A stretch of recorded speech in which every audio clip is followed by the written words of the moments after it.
Morning. आज हम लोग जानेंगे हंटर कमीशन का मूल्यांकन करेंगे कि हंटर कमीशन का मूल्यांकन करते हुए इसके गुण और दोष को हम जानेंगे। जैसे कि इसके पहले हंटर कमीशन क्यों बना था, हंटर कमीशन के सजेशन क्या थे, चाहे वो उच्च शिक्षा हो, चाहे प्राथमिक शिक्षा हो, चाहे स्त्री शिक्षा हो, चाहे वो मुसलमान शिक्षा हो या फिर पिछड़े जाति की शिक्षा हो या मिशनरियों के संबंध में काफ़ी स्पष्ट सुझाव हंटर कमीशन ने दिया था। तो आज हम इस हंटर कमीशन या भारतीय शिक्षा आयोग भी जिसे बोलते हैं, इसके गुण और दोषों को जानते हैं ताकि इसका मूल्यांकन कर सके। तो सबसे पहले गुण में देखते हैं कि वुड डिस्पैच में घोषित शिक्षा नीति 1854 के केवल उन्हीं तत्वों पर अपनी मुहर लगाई जो भारतीयों के हित में थे। अर्थात इस आयोग का सबसे बड़ा ये गुण था कि इसने वुड डिस्पैच में सिर्फ उसी बातों को अच्छा माना जो भारतीयों के हित में थे। तो इसका एक बहुत बड़ा गुण हो गया। उसके बाद इस आयोग ने प्राथमिक शिक्षा का भार स्थानीय निकायों पर छोड़कर जन शिक्षा का मार्ग प्रशस्त किया। प्राथमिक शिक्षा का भार स्थानीय निकायों पर छोड़ा और उसके बाद इस आयोग ने माध्यमिक एवं उच्च शिक्षा का भार कुशल एवं धनी व्यक्तियों पर छोड़ करके माध्यमिक और उच्च शिक्षा के मार्ग को भी प्रशस्त किया। इस आयोग ने व्यक्तिगत प्रयास में भारतीयों के प्रयासों को अधिक प्रोत्साहन दिया। इस परिणाम स्वरूप भारतीय इस क्षेत्र में आगे आए। तो शिक्षा में व्यक्तिगत प्रयास को इन्होंने बल दिया। और हम इसके पहले भी बता चुके हैं कि ईसाई मशीनरी काफ़ी एक्टिव थे, वो चाहते थे कि उनका कंडीशन बेटर हो।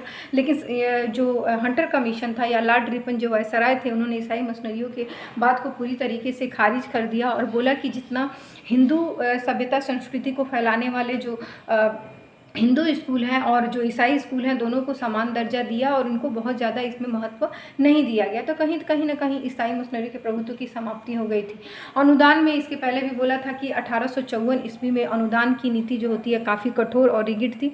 तो हंटर कमीशन जो था वो अनुदान की नीति को काफ़ी उदारतापूर्वक अपनाया। मैंने अनुदान में बताया है वुड डिस्पैच का जो सुझाव दिया गया, वुड डिस्पैच के बारे में जो हंटर कमीशन का जो सुझाव दिया गया उसमें आपको बहुत अच्छे से अनुदान के बारे में बताया है कि स्त्री शिक्षा के लिए कितना अनुदान 1% या फिर ऐसे पूरा पॉइंट मैंने बताया है, उसको एक बार देख लीजिएगा। तो इसमें अनुदान में उदारता काफ़ी बरती गई थी। पाठ्यचर्या के निर्माण में सरलता की बात भी इसमें की गई थी। क्या हुआ था, इस आयोग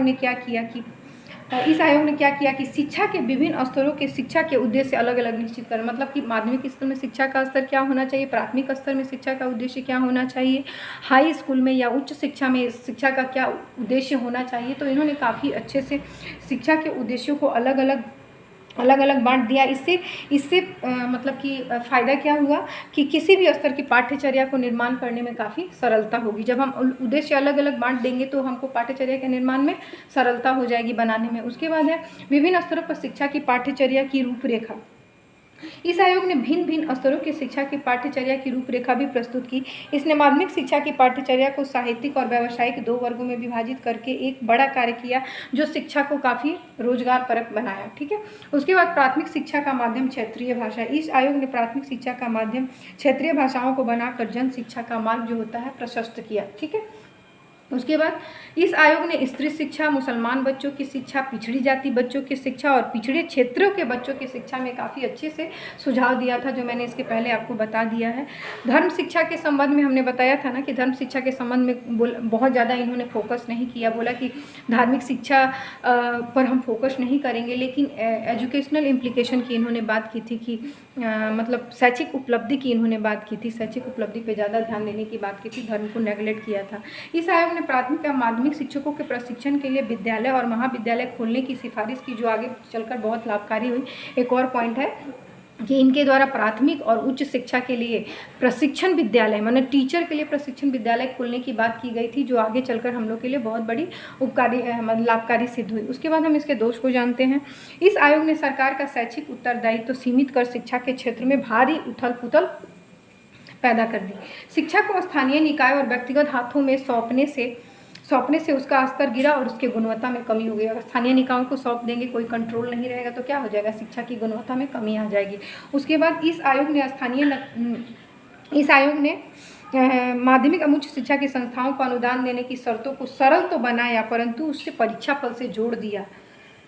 इसका एक बहुत बड़ा दोष था, इससे परीक्षा प्रधान शिक्षा को बढ़ावा मिला। देखिए, मैंने बताया था ना कि ये बोलते थे कि अगर आपकी शैक्षिक उपलब्धि जो होती है अच्छी होगी तब हम आपको अनुदान देंगे, और आपके यहाँ का रिजल्ट बेटर नहीं होगा, परिणाम बेटर नहीं आएगा, तो हम क्या करेंगे, आपको अनुदान देने में उदारता नहीं बरतेंगे। तो इसमें कहीं ना कहीं परीक्षा को प्रधानता दी गई, मतलब बोलते हैं रटंत्र प्रणाली या परीक्षा प्रणाली को प्रधानता दी गई, एक्टिविटी सेंटर नहीं था, तो ये इसका बहुत बड़ा दोष हो गया।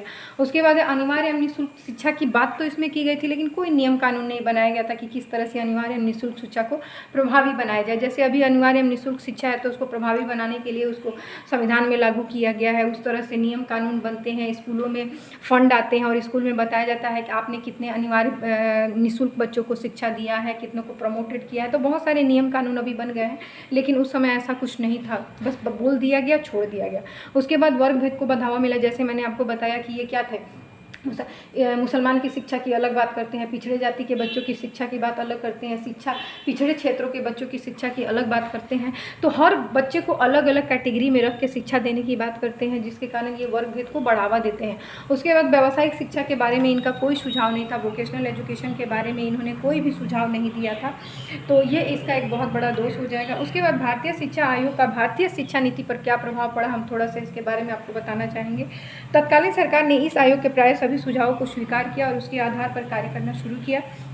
सरकार ने प्राथमिक शिक्षा का कार्य स्थानीय निकायों को सौंप दिया और इससे लाभ कम और हानि अधिक है। स्थानीय निकायों में मतलब भारतीय शिक्षा पर क्या प्रभाव है मैं आपको बता रही हूँ। सरकार ने माध्यमिक और उच्च शिक्षा संस्थाओं का कार्यभार व्यक्तिगत हाथों में सौंप दिया। इससे लाभ यह हुआ कि देश में माध्यमिक और उच्च शिक्षा के प्रसार में काफ़ी तेजी हुई, परंतु हानि भी हुई और उसके स्तर में गिरावट भी आई थी।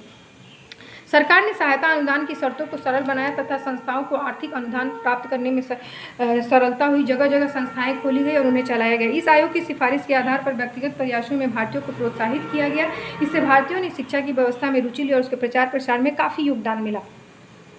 उच्च शिक्षा के क्षेत्र में प्रसार होना शुरू हुआ। 1880 ईस्वी में बाल गंगाधर तिलक ने पूना में फार्ग्यूस कॉलेज की स्थापना की। 1866 ईस्वी में आर्य समाज में लाहौर में दयानंद एंग्लो वैदिक कॉलेज की स्थापना की गई थी। तो परिणाम स्वरूप जो होते हैं, मतलब कि हंटर कमीशन के परिणाम स्वरूप शिक्षा संस्थाओं में वृद्धि हुई और इसमें पढ़ने वाले छात्रों की संख्या में भी वृद्धि हुई। और चौंकाने वाला यह तथ्य था कि कॉलेजों की संख्या की अपेक्षा छात्रों की संख्या बहुत अधिक बढ़ी, परंतु ये दोनों वृद्धियाँ जनसंख्या वृद्धि की तुलना में काफ़ी कम थी, लेकिन असर तो हुआ। कुल मिलाकर कहा जा सकता है कि इस आयोग ने प्राथमिक शिक्षा की पाठ्यचर्या को स्थानीय आवश्यकताओं के अनुकूल बनाने और देसी भाषाओं के माध्यम से दिए जाने देसी पाठशालाओं को प्रोत्साहन देने, आर्थिक सहायता करने और माध्यमिक स्तर पर स्थानीय आवश्यकता अनुसार व्यवसायों की शिक्षा को व्यवस्था करने और आर्थिक सहायता करने के सुझाव से भारतीय शिक्षा का भारतीयकरण हुआ। कहीं ना कहीं मतलब अगर हंटर कमीशन का एक बहुत बड़ा पॉइंट बोलेंगे तो शिक्षा का भारतीयकरण किया गया था। क्यों भारतीयकरण किया गया था कि हम क्या करते हैं, ईसाई मिशनरी की बात हम नहीं मानते, हम धर्म शिक्षा की बात नहीं कर रहे हैं, हम केवल स्थानीय निकाय की बात कर रहे हैं, हम भारतीय भाषा की बात कर रहे हैं। तो शिक्षा का हंटर कमीशन के द्वारा शिक्षा का भारतीयकरण हुआ, ये बात याद रखिएगा। इसके कंक्लूजन में आप जरूर लिखेंगे कि ईसाई मिशनरी जो हंटर कमीशन है इसके कारण भारतीय शिक्षा का क्या हुआ, भारतीयकरण हुआ। इस प्रकार इस शिक्षा नीति से भारत में शिक्षा के प्रसार में तेजी आई और यह आयोग हमारे लिए काफ़ी लाभदायक सिद्ध हुई। इसी के साथ आपका हंटर कमीशन समाप्त होता है। Thank you so much.